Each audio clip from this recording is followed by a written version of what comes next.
오케이, 가볼까요?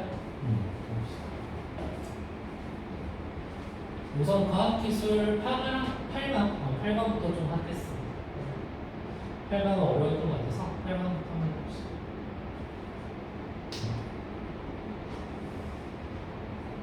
자, 이 8강 같은 경우는 크게 내용 단락이 두 가지로 나뉜다고 보시면 될 것 같아요. 첫 번째는 뭐죠?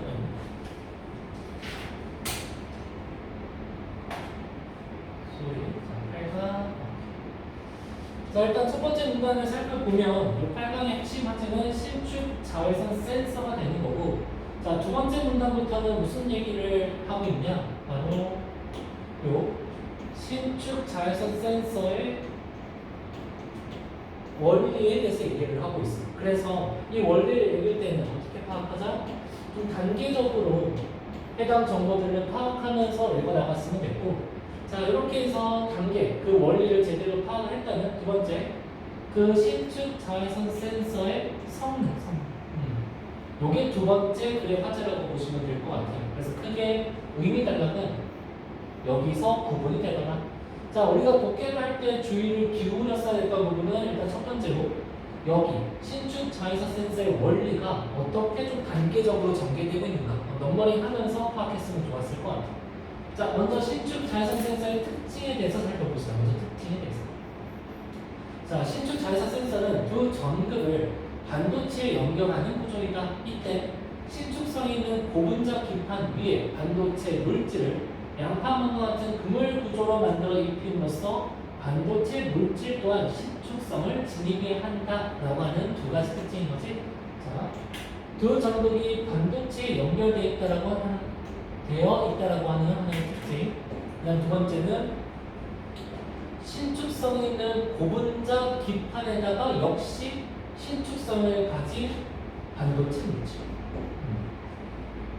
그렇죠? 이렇게 구성되어 있다라고 보시면 될 것 같아요.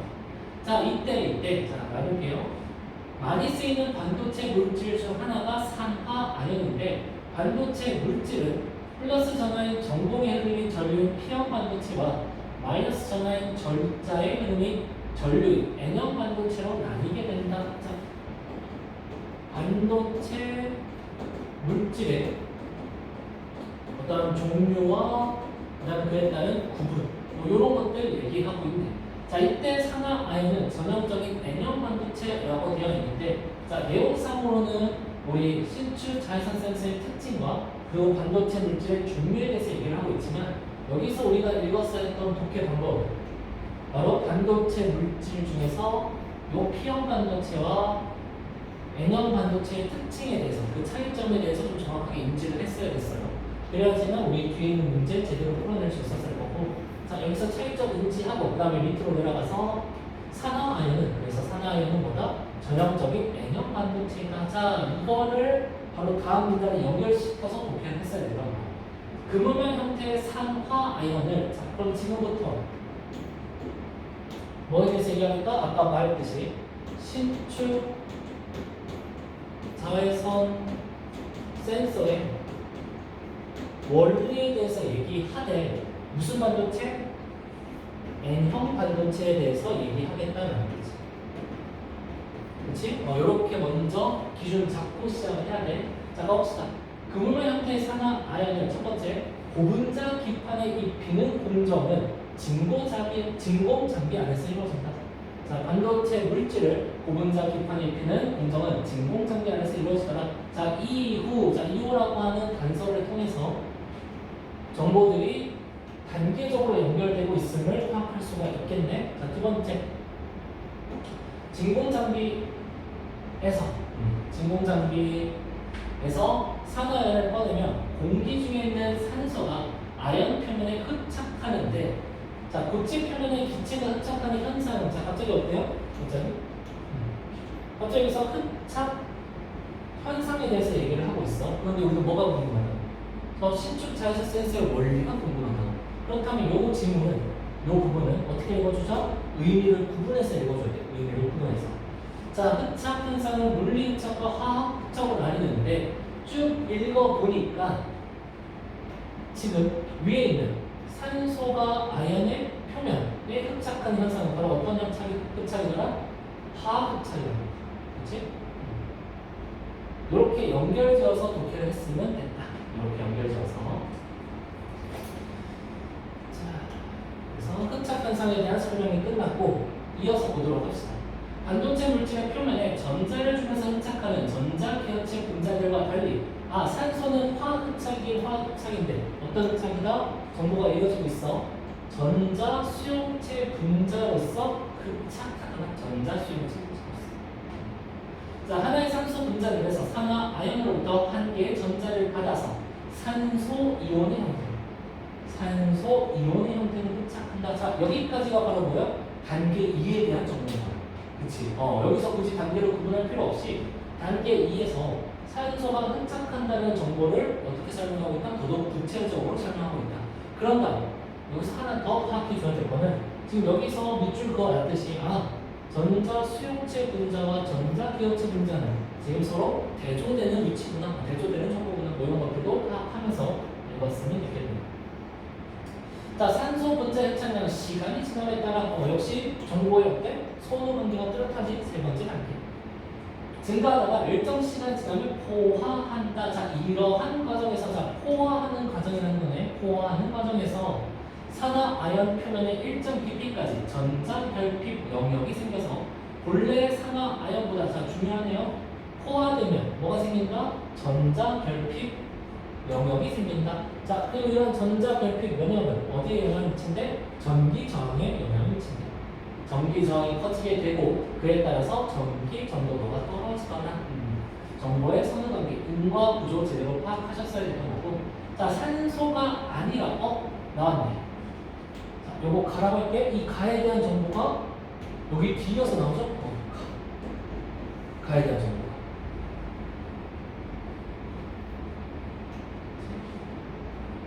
산소가 아니야.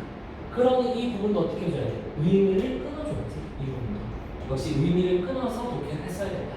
자, 산소가 아니라 전자 기하체 분자로 전처리하여 만든 경우, 즉 위와는 전혀 반대되는 물질로 전처리해서 만든 경우 이와는 반대 현상이 일어납니다. 자, 산소가 아닌 전자 기하체를 했을 때 반대 현상. 그럼 반대 현상이 뭐겠어요?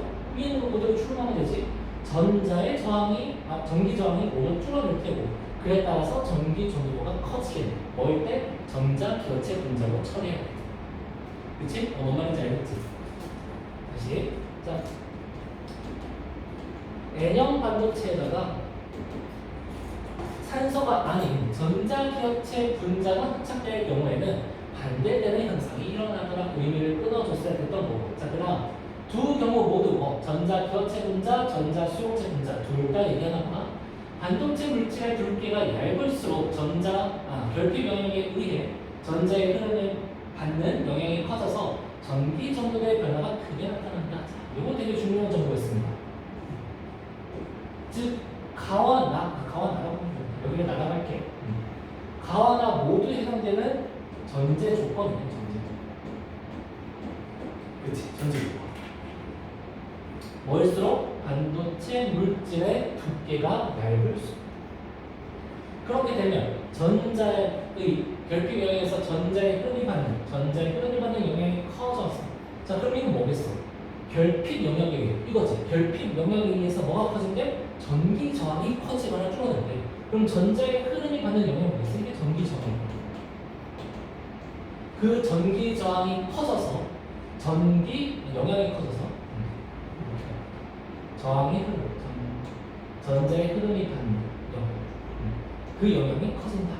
전기 저항이 커지거나 줄어든다. 그렇게 생각해야 되는 거고, 그에 따라서 여기 전기 전도도가 떨어진다. 그대로 연결되네요. 전기 전도도의 변화가 오히려 크게 나타난다. 요 정보, 그치? 요 정보, 전제 조건 반드시 파악하고 있어야 됩니다.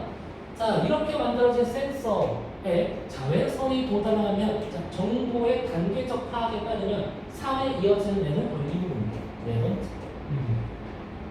시간의 경과에 따라서 산화 아연 표면에 흡착되어 있던 산소 이온 빛으로부터 에너지를 받아 산소 분자 형태로 탈착되고. 자, 중요하네요. 자외선이 도달하면이라고 하는 조건, 원인, 그 원인에 따른 결과 산소 분자 형태로 탈착. 자, 전자를 그래서 어디에? 산화 아연에 되돌려 주더라. 따라서라고 하는 건 별건 거지? 시간의 지남에 따라서 전자 결핍 영역의 두께는 얇아지고 결핍 영역의 두께 여기서는 결핍 영역의 두께가 오히려 두꺼워지는 거죠. 전자 생기게 되는 거니까 결핍 영역의 두께는 얇아지게 되고 그에 따라서 전압이 가해진 두 전극 사이의 저항은 줄어든다.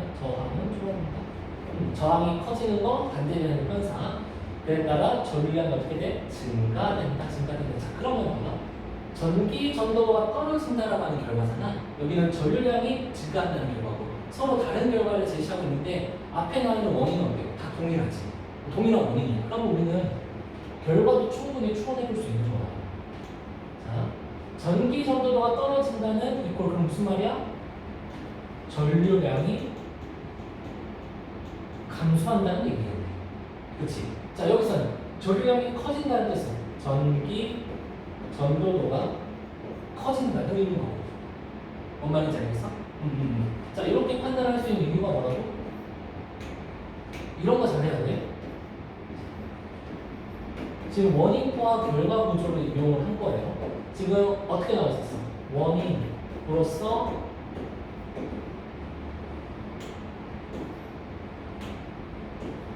결핍 영역이 생기게 되고 그에 따라서 저항이 커지니까 어떻다? 전도도가 떨어지더라. 요 원인, 요 원인과 그 다음에 옆으로 가서 요 원인과 그리고 결과 전도도가 떨어진다. 여기 이제 첫 번째 우리한테 주어진 원인과 결과 구조였어. 자, 두 번째 원인과 결과 구조는 반대되는 현상. 결핍 영역의 두께가 얇아지고 그에 따라서 저항이 줄어들다 보니까 결과로서 전류량이 어떻다? 늘어난다. 우리는 여기 이 독해 구조에서 무엇을 발견해야 돼? 동일한 원인이다.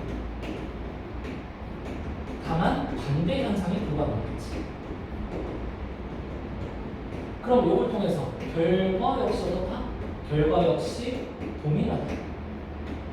다만 반대되는 현상이 나타날 뿐이다 라는 걸 추론할 수 있게 되는 거지.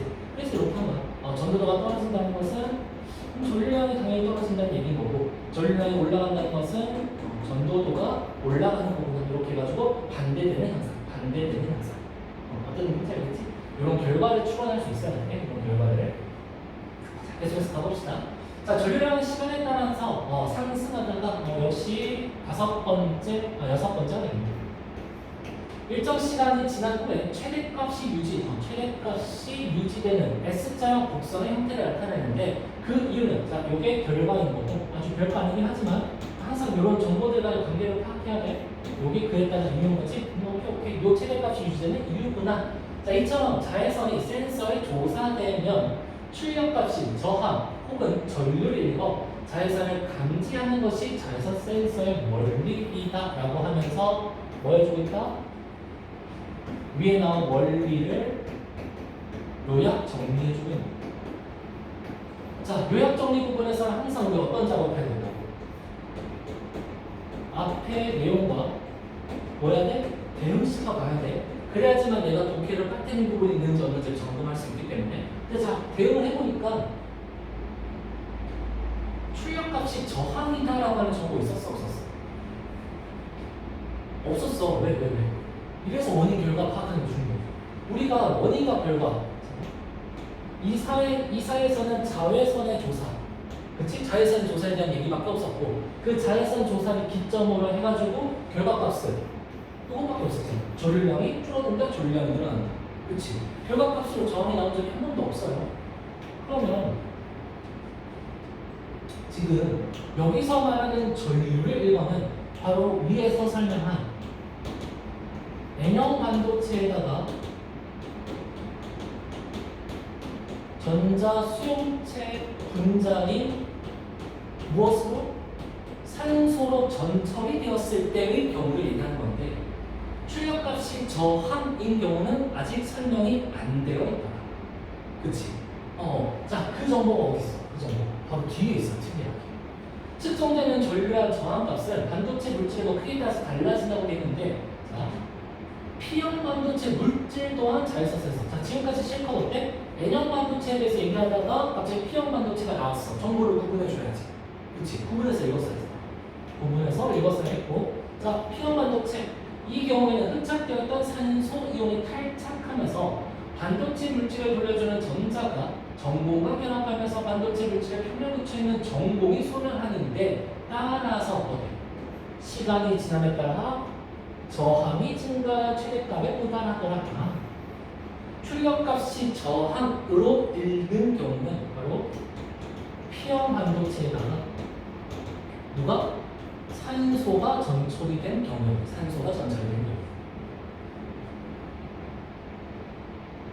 이런 식으로 정보를 좀 정확하게 대응해가면서 읽어야지만 자회선 센서의 원리를 단계적으로 파악할 수 있었을 겁니다. 그러니까 이게 단계적으로 파악이 안 되면 당연히 어려울 수밖에 없어. 어떤 내용인지 알겠지? 어때? 자, 한눈에 잠깐 다시 한번 보자. 친절하게 봐봐. 1, 2, 3, 4, 5 이렇게 절대 줄이는 게 아니라 1, 2 하다가 이 2에 대한 설명 이만큼, 그 다음에 3 하다가 또다시 딴 얘기하고 있고, 그치? 어떤 얘기? 전제 조건을 막 얘기하고 있다가 이제서야 4, 5 이렇게 순차적으로 주고 있단 말이야. 자, 정확하게 읽자라는 겁니다. 신축 자회선 센서의 원리를 따라가면서 읽때 그 사이에 들어간 어떤 것들 부연 설명들도 반드시 좀 챙겨주면서 의미를 끊어가면서 독해를 했어야 된다. 자, 이렇게 독해했다면 우리 2번 봐봐. 가는 뭐였다? 산소 기업체보다 산소 전자 기업체 분자잖아요.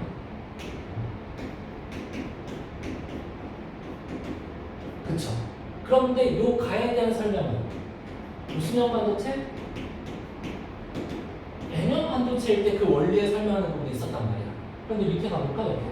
자, 산화아연에 흡착하게 되면 산화아연의 전류의 흐름 전공에 의해서 전공에 의해서 무슨 반도체? P형 반도체죠. 그치?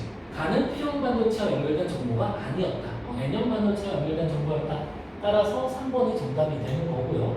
이런 식으로 읽어야 돼. 정보의 선호관계 헷갈리게 되면 이제 여기서부터 헷갈리기 시작하는 거야. 정보의 선호관계를 정확히 파악했다면 그래. 전자기업체 분자, 즉 가는 N형 반도체와 연결된 정보지 라고 하는 게 머릿속에 확실히 각인되어 있을 수밖에 없었다. 자, 그 다음 요거는 패스하고 4번도 패스해야겠구나. 3번을 풀려면 한꺼번에 봐야 되는데 3, 4, 5 5번 봅시다.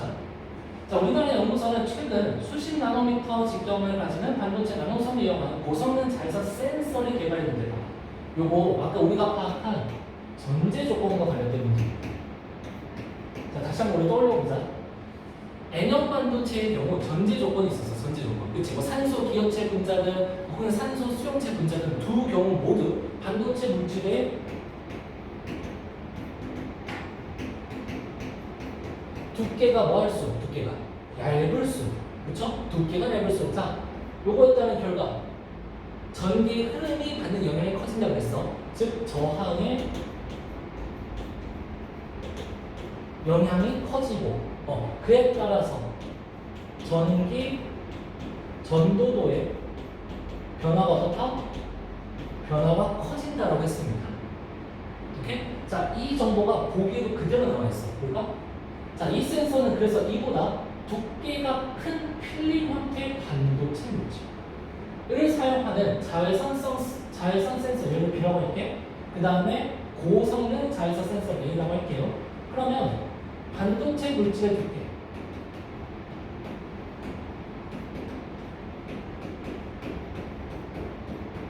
누가 더 두껍다? B가 A보다 더 두껍다. 그치? 그럼 A는 그냥 반도체 물질의 두께가 어떻다? 얇다고 생각하면 되잖아. 얇다. 그러면 무조건 뒤이어서 어떤 정보가 나올 수밖에 없어. 이 정보가 나올 수밖에 없어. 저항의 영향이 클 수밖에 없고 그에 따라서 전기 전도의 영향이 클 수밖에 없다. 자, 이 내용을 포함하고 있는 선지는 유일하게 있어. 1번밖에 없죠. 저항 변화가 상당히 커진다. 포인트. 저항의 영향이 상당히 커진다. 그치? 그래서 1번 선지가 되는 겁니다. 답이. 뭔 말인지 알겠지? 그러니까 이걸 읽어서 했던 거야. 반도체 물질의 두께가 그래서 도대체 어떠한 영향을 미치는가? 즉 본문에 제시가 되어 있었던 N형 반도체 그 전제 조건, 자외선 센서의 그 전제 조건을 좀 정확하게 읽었어야겠다. 그리고 보기에 적용할 수 있었어야겠다. 이렇게 반성하시면 될 것 같고, 자 뒷부분이 온오프비 정도만 읽고서 나머지 3번 보고 마무리하도록 할게요. 이 세트는. 자 온오프비입니다. 자 온오프비란 빛이 조사되기 전에 출력값과 빛이 조사된 이후. 자 그럼 이 빛이 뭐겠어? 우리 실컷 멀리 살펴봤잖아. 그치? 조사된다라고 하는 키워드랑 연결된 정보는 뭐였어? 자외선이었어. 자외선. 그러니까 자외선이 조사되기 전에 출력값, 즉 어떤 출력값? 전류량이 줄어들었을 때 출력값이네요. 그리고 빛이 조사된 이후 전류가 일정하게, 자 우리 빛이 조사된 이후의 정보들을 단계적으로 따라가 보면 그 전류가 어디일 때? 최대값에 도달했을 때 일정하게 유지된다고 했잖아. 그 정도 얘기하고 있는 거야. 그러면 그 정상 상태에서의 출력값, 그렇다면 전류량이 어떻게 했을 때? 아주 커졌을 때. 그 얘기 하는 거네. 우리 본문에다 적용시키면. 자, 대충 이제 뭐 이런 얘기 하고 있는 겁니다. 자, 이때 그 차이의 절대값을 빛이 조사되기 전 출력값으로 나눈 것이 바로 뭐다? 온오프이다. 요거라고 하네. 즉, 이 둘의 차이가 크다는 거. 그치? 이 둘의 차이가 커야지는 어때? 온오프비가 커지는 거고, 요 온오프비가 크다는 것은 옆에 보시면 센서의 민감도를 얘기한다는 거니까 센서의 민감도가 커진다는 거야. 자, 다시 전제 조건 생각을 해보자. 우리 두 반도체, 두 경우 모델, 반도체 물질의 두께가 어떨수록 반도체 물질의 두께가 얇을수록 뭐가 커진다? 전기 전도도의 변화가 커진다. 전기 전도도. 요거 진짜 중요했지, 요 정도. 전기 전도도가 줄어들면 전류량이 줄어들어. 전기 전도도가 높아지면 전류량이 높아져요. 그러면 전도도의 변화가 커진다는 것은 결국 온오프비로 따지면 A-B의 값이 커진다는 뜻인 거지. 그치? 그래서 A, B의 차이가 크다는 것은 이퀄 뭐다? 전기 전도도의 변화가 크다는 것이다. 인과관계를 정확하게 이용했어야 됐던 지문이었어. 인과관계. 자, 3번 봅시다.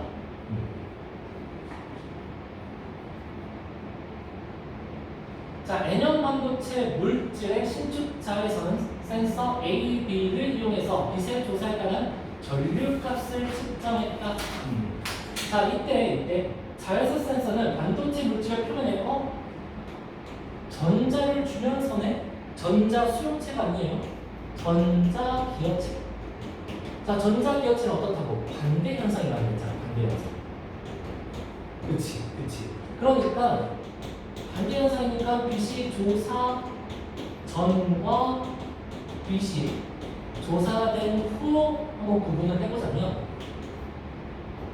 빛이 조사되기 전에는 전류량은 그럼 이때 어떻게 되는 거고? 커지는 거고, 빛이 조사된 후에는 전류량이 줄어드는 식으로 나타나겠네. 그치? 뭐 요 정도 읽어서 했던 거야. 요 정도. 공원에 있었던 산화아연이라는 다른 반도체 물질이었다.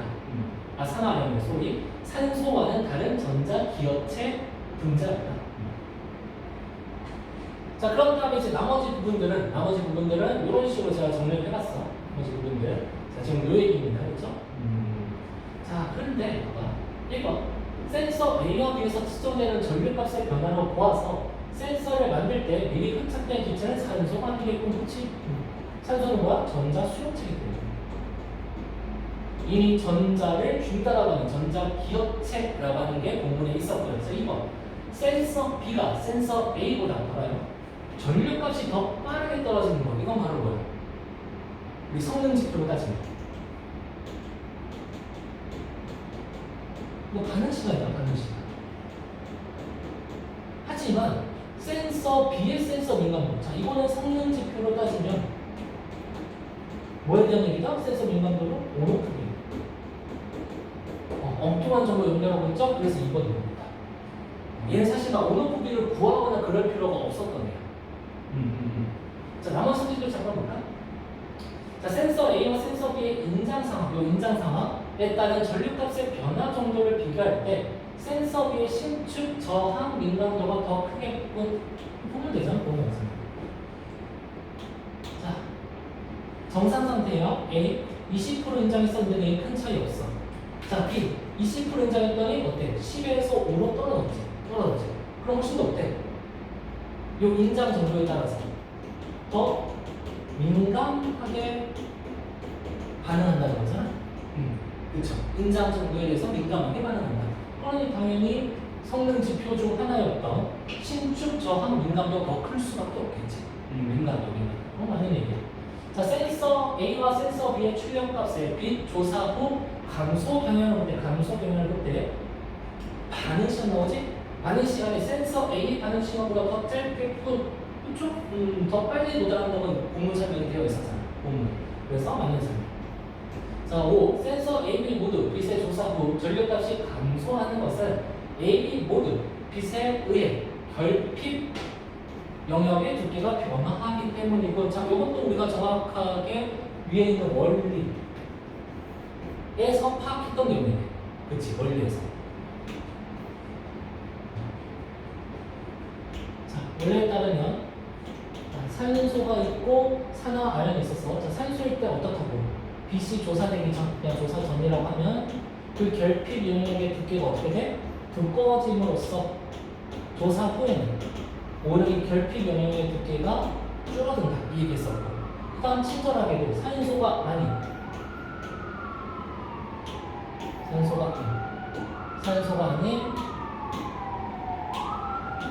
전자 기업체의 경우 공문에서 반대 현상이 일어난다고 했으니까 이렇게 해서 우리가 반대로 생각하면 되는 거야. 아, 결핍 영역이 오히려 여기서는 줄어드는 거고 조사 후에는 결핍 영역이 오히려 두꺼워지는 거구나. 어찌됐건 간에 결핍 영역의 두께는 변화하는구나 라는 거 우리 충분히 원리를 통해서 파악할 수 있었다. 이렇게 문제 푸셨으면 되겠습니다. 그렇죠? 오케이, 이 정도만 하면 될 것 같고 이 세트는. 그래서 다시 한 번 더 얘기할게. 이게 진짜 중요했어요. 요거 원인과 결과 구조. 이걸 좀 정확하게 파악했으면 어땠을까 싶어요. 자, 넘어가서 우리 요 세트 해봅시다. 과학기술부. 자, 과학기술부는 리세트에 비해서 그렇게 막 엄청 복잡하지 않아. 그래서 한번 읽어보고 제가 시간 7분 30초 정도 드릴 테니까 해봅시다. 세트.